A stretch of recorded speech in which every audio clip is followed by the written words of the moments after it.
Assalamualaikum warahmatullahi wabarakatuh. Saya Dedi Arya Ramadan dari Sekolah SMA 1 Pangkalan Kerinci Kabupaten Pelalawan, kelas 10 MIPA 4. Jadi pada kesempatan kali ini saya akan menjelaskan apa-apa saja tentang teks anekdot.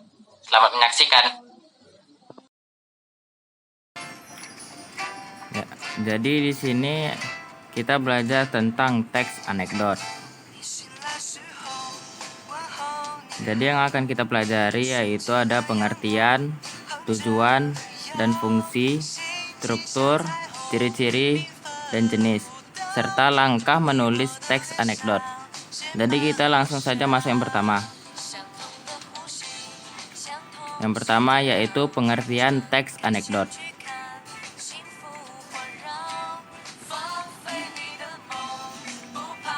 Jadi, teks anekdot adalah cerita singkat yang di dalamnya mengandung unsur lucu dan mempunyai maksud untuk melakukan kritikan. Teks anekdot biasanya bertopik tentang layanan publik, politik, lingkungan, dan sosial. Jadi, teks anekdot ini sendiri tentunya selain untuk memberi humor, teks tersebut juga harus memuat amanat, pesan moral, ataupun kebenaran secara umum. Selanjutnya, yaitu tujuan dan fungsi teks anekdot. Jadi tujuan dari teks anekdot ini yaitu untuk membangkitkan tawa bagi pembaca, sebagai sarana penghibur dan sebagai sarana kritik. Fungsi dari teks anekdot yaitu terbagi menjadi dua, yaitu fungsi primer dan fungsi sekunder. Fungsi primernya yaitu sebagai sarana ekspresi ketidakpuasan, kemarahan, dan kejengkelan terhadap suatu hal yang secara umum sudah diketahui oleh masyarakat. Sementara itu, fungsi sekundernya yaitu sebagai hiburan dengan analogi atau contoh dalam menjelaskan sesuatu.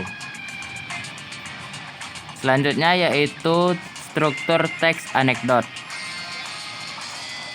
Jadi strukturnya itu ada 4 yang utama, tambah 1 koda. Jadi koda ini opsional, boleh ada boleh tidak. Yang pertama yaitu abstraksi. Abstraksi ini ditaruh di awal paragraf dengan fungsi untuk menggambarkan mengenai teks tersebut secara umum agar pembaca dapat membayangkan. Selanjutnya yaitu orientasi. Orientasi merupakan awal kejadian pada cerita atau juga bagian yang menjelaskan latar belakang mengapa peristiwa utama dalam cerita dapat terjadi. Setelah orientasi yaitu krisis. Krisis merupakan bagian yang menjelaskan mengenai pokok masalah utama dengan warna unik juga tidak biasa, atau bahkan terjadi pada penulisnya sendiri. Bagian selanjutnya yaitu reaksi. Reaksi adalah bagian yang akan melengkapi berupa penyelesaian masalah menggunakan cara-cara yang juga unik dan berbeda.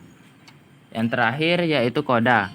Seperti penutup, struktur teks anekdot yang terakhir ialah koda.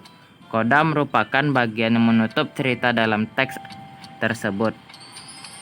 Jadi koda ini bisa berisi amanat yang disampaikan dari teks anekdot itu.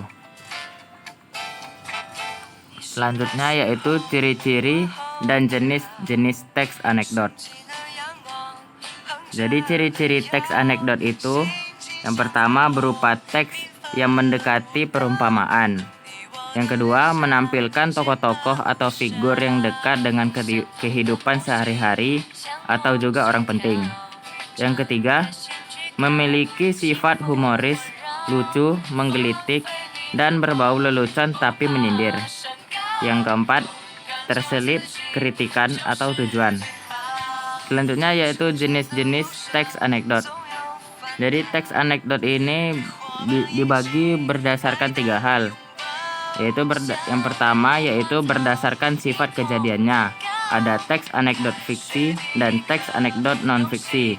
Yang kedua, berdasarkan bentuk ceritanya, yaitu teks anekdot lisan dan teks anekdot tertulis. Yang ketiga, berdasarkan tujuannya, yaitu ada anekdot kritik, anekdot nasihat, dan anekdot hiburan. Selanjutnya yaitu langkah-langkah menulis teks anekdot. Jadi langkah-langkah yang harus kita ambil untuk menulis teks anekdot. Yang pertama, menentukan topik sebagai masalah yang akan disorot. Yang kedua, menentukan tokoh yang terkait. Yang ketiga, menentukan peristiwa yang menjadi latar belakang. Yang keempat, merinci peristiwa dalam alur anekdot yang meliputi abstraksi, orientasi, krisis, reaksi, dan koda. Yang kelima, mengembangkan kerangka anekdot menjadi sebuah cerita yang utuh. Yang terakhir, kita sunting ulang atau penyuntingan. Sekian untuk video kali ini. Mungkin itu saja yang dapat saya sampaikan. Semoga video tadi dapat bermanfaat bagi kita semua. Wassalamualaikum warahmatullahi wabarakatuh.